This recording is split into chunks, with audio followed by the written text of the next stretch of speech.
Hello viewers, আপনারা দেখতেছেন আমার এই ইলিশ। অনেক দিনের ইচ্ছা ইলিশ দিয়ে, সরিষা দিয়ে ইলিশ খাবো ইনশাল্লাহ। গতকাল আমি মার্কেটে গেলাম, তারপরে 1 কিলো ইলিশ নিলাম। 1 কিলো ইলিশে আপনার 3টে ধরছে। ইলিশ একটু ছোট, তো সেজন্য প্রথমে আমি এটাকে সাফ করে পরিষ্কার করে কেটে। হ্যালো ভিউয়ার্স, আসসালামু আলাইকুম। আমি আজকে ইলিশ মাছ রান্না করতেছি। একটা ইলিশ কেটে নিলাম। এখানে কিছু বাটা মশলা, পেঁয়াজ বাটা, আপনার রসুন বাটা, আদা বাটা, আর এখানে হচ্ছে আপনার মরিচ বাটা, এগুলো নিয়ে নিলাম। এখানে দেখতেছেন আমি প্রথমে কিছু সরিষা দিলাম, তারপরে জিরা দিলাম, এগুলো একটু করে নিলাম। তারপর এখানে পেঁয়াজ দিলাম। এখন আমি একটু এগুলো লাল করে নেব।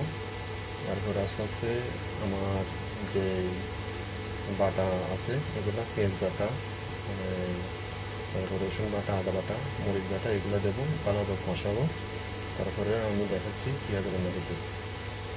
এরপরে যে আমি বাটাগুলো সব দিয়ে নিচ্ছি। দেখতেছেন আমার পেঁয়াজগুলো লাল লাল হয়ে এসেছে। আমি যদি একটু ভালোভাবে কষাবো এগুলোকে।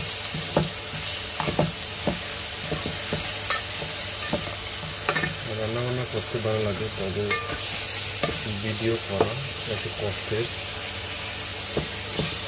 তবু আপনাদের জন্য করতেছি। এটা আজকে আমি বানাচ্ছি যে সরিষা ইলিশ, অনেক বিখ্যাত একটা রেসিপি, যারা বাঙালিরা সবচেয়ে বেশি পছন্দ করে। তো আমি এগুলা একটু ভালোভাবে কষে নেব। তারপরে একটু আপনার মরিচ গুঁড়া, তারপর হলুদ গুঁড়া দিব, বস এতটুকু। এর চেয়ে বেশি কিছু আমি এখানে দেবো না।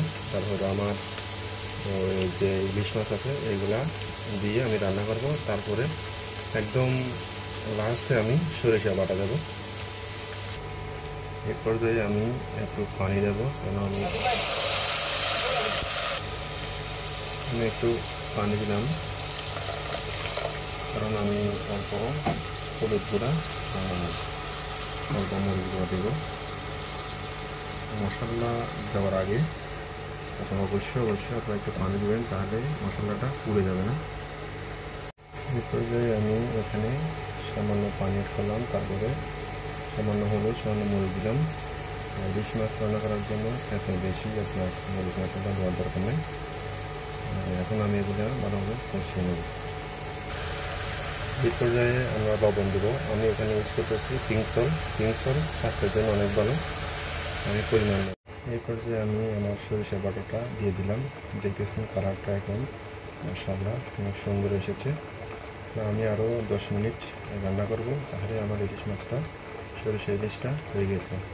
এরকম আপনারা ঘরে ট্রাই করবেন, দেখবেন অনেক স্বাদ হবে ইলিশ মাছের রান্না। তো আপনারা আজকে এত পর্যন্ত, আপনারা সবাই ভালো থাকেন। আল্লাহ হাফেজ, আসসালামু আলাইকুম।